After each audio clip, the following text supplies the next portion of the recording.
Everyone. तो आज मैं आप लोगों को ये देखिए ये पढ़ाने वाली हूँ। ये हिंदी पत्रकारिता इतिहास एवं सिद्धांत, ये एमए तृतीय सेमेस्टर, कोड है इसका 606, जनसंपर्क है ना, उसका पढ़ा रही हूँ। ये देखिए ये है बुक, ठीक है।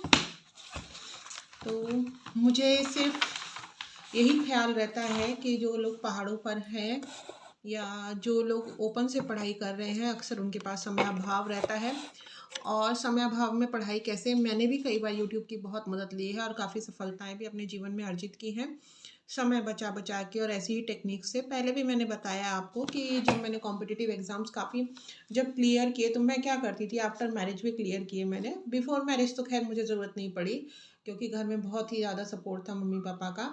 आफ्टर मैरिज मुझे ज़रूरत पड़ी जब पूरे घर के काम के साथ, इवन ससुराल वालों के काम के साथ मैंने अपने काफ़ी रिटर्न एग्ज़ाम क्लियर किए हैं। तो मैं क्या करती थी, जब मेरा बच्चा सोता था या जब शांति रहती थी घर में, हस्बैंड ऑफिस चले जाते थे, उस टाइम मैं शांति में बैठ कर बच्चे को स्कूल भेज के अपनी आवाज़ में रिकॉर्डिंग करती थी जो बुक थी। फिर उससे क्या होता था, उस रिकॉर्डिंग को मैं बाद में जब मैं घर का काम करती थी सुनती रहती थी। उससे क्या होता था, रिवीजन करने के लिए मुझे काफ़ी चीज़ों में एक्स्ट्रा टाइम नहीं देना पड़ता था। घर का काम करते करते ही मुझे काफ़ी कुछ याद हो जाता था, क्योंकि अपनी आवाज़ में जो हमने पढ़ा होता है ना, उसको याद करना, रिकॉल करना बहुत ज़्यादा ईजी होता है। तो आप लोग भी ये टेक्टिक्स अपना सकते हैं। फ़िलहाल मुझे काफ़ी ज़्यादा प्रॉब्लम्स हैं फिज़िकली भी, और ज़िम्मेदारियाँ भी बहुत बढ़ गई हैं। तो कई बार क्या करती हूँ मैं कि अपने बच्चे को पढ़ा नहीं पाती, तो उसके लिए भी ऐसे ही करती हूँ कि वीडियो रिकॉर्ड करके सुबह ही रख जाती हूँ या रात को लेट नाइट उसके लिए बना के रख देती हूँ, या जिस समय मैं थकी हुई नहीं हूँ, मेरे पास समय है। उससे क्या होता है, देखिए यूट्यूब पे तो और टीचर्स के भी लेक्चर हैं, लेकिन मेरा बेटा जब मेरी वीडियो देखेगा तो एक बिलोंगिंगनेस की फीलिंग होती है कि हाँ मम्मा मुझे पढ़ा रही हैं। तो आप लोग भी इस तरीके के काम कर सकते हैं, जो लोग वर्किंग हैं और अपने बच्चों के अनुकूल समय नहीं निकाल पाते उन्हें पढ़ाने के लिए, तो ये तरीका आप लोग भी अपना सकते हैं। अच्छा, तो अब ज़्यादा मैं समय व्यर्थ नहीं करती हूँ और बताती हूँ आपको।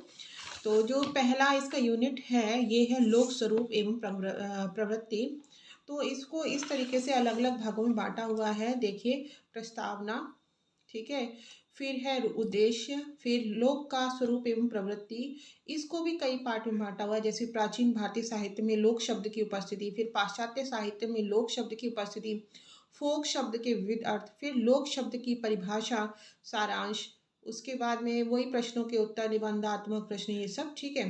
तो अब हम स्टार्ट करते हैं प्रस्तावना से। तो जो लोक शब्द है दोस्तों, वो अत्यंत प्राचीन है। सामान्यतः यह साधारण जनता का पर्यायवाची है, ठीक है। लेकिन प्राचीन भारतीय साहित्य में है जीव तथा स्थान के अर्थों में भी लिया गया है। पाणिनि इत्यादि महर्षियों ने वेद से पृथक लोक सत्ता को स्वीकारा है। वस्तुतः लोक शब्द अनेक रूपों में व्यवहृत होता रहा है।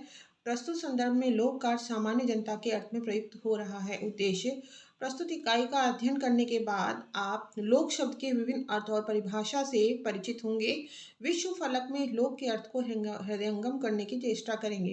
तो क्या मतलब हुआ, जो लोक है उसकी अलग अलग देशों में, हमारे देश में क्या परिभाषा रही, अलग अलग देशों में क्या अर्थ होते हैं इसके। तो मतलब जैसे आप जाएंगे तो अमेरिका में लोक का क्या अर्थ हुआ, फ्रांस में क्या अर्थ हुआ, तो ऐसे अलग अलग देशों में लोक का क्या अर्थ होता है, आप उसको जो है जान पाएंगे। तो जो फर्स्ट 1.3 यूनिट है, इसमें बताया गया है, जो पार्ट है लोक का स्वरूप एवं प्रवृत्ति, लोक का स्वरूप एवं प्रवृत्ति, ठीक है। तो जो लोक शब्द है, ये संस्कृत के लोक दर्शन, लोक माने दर्शन, ठीक है, धातु में घय प्रत्यय लगाकर बना है। लट लकार अन्य पुरुष एक वचन में इसका रूप लोकते बनता है, अर्थात लोक शब्द का अर्थ है देखने वाला, ठीक है। इस प्रकार से देखने वाला समस्त जन समुदाय लोक शब्द से अभिहित होगा। ऋग्वेद में यह शब्द अनेक स्थलों पर प्रयुक्त हुआ है।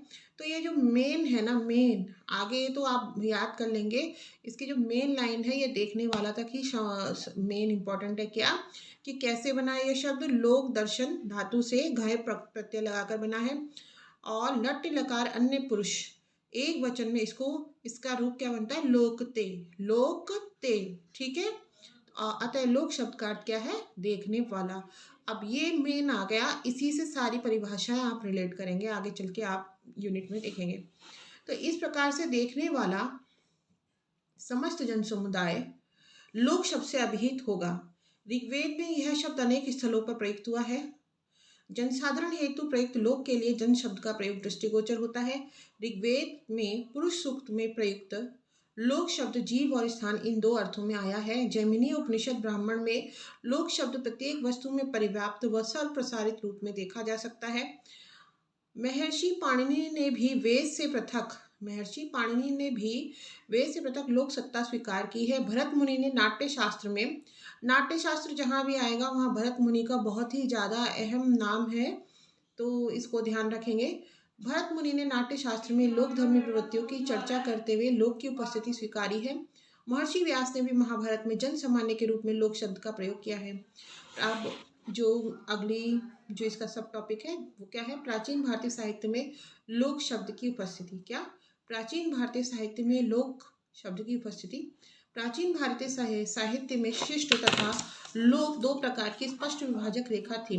शिष्ट के अंतर्गत प्रतिभावान व समाज के अग्रगण्य लोगों की गणना थी। यह वर्ग अभिजात वर्ग के नाम से भी जाना जाता था। लोक के अंतर्गत वो सामान्य जनता थी जो बौद्धिक विकास की दृष्टि से अपेक्षाकृत कम उन्नत थी। इस दृष्टि से लोक संस्कृति का उस भी जनता थी जो शिष्ट संस्कृति की सहायक थी। हाँ, डॉक्टर कृष्णदेव उपाध्याय के अनुसार ऋग्वेद शिष्ट संस्कृति का परिचायक है, तो अथर्ववेद लोक संस्कृति का। अथर्ववेद ऋग्वेद का पूरक है। अथर्ववेद के विचारों का धरातल जनजीवन है, तो ऋग्वेद का विशिष्ट जनजीवन है। प्रोफेसर बलदेव उपाध्याय ने अपने प्रसिद्ध ग्रंथ गृह सूत्रों में लोक संस्कृति में पारस्कर और आशुलायन गृह सूत्रों में जनता में प्रचलित लोक विश्वासों का वर्णन माना है। इसी प्रकार जातक कथाओं में भी लोक जीवन का विस्तार से वर्णन है। रामायण आदि ग्रंथों में सुग्रीव, बाली और जाम्बवान इत्यादि उसी लोक के प्रतिनिधि हैं जो आज भारत देश में एक विशाल जनसमूह के रूप में विद्यमान है।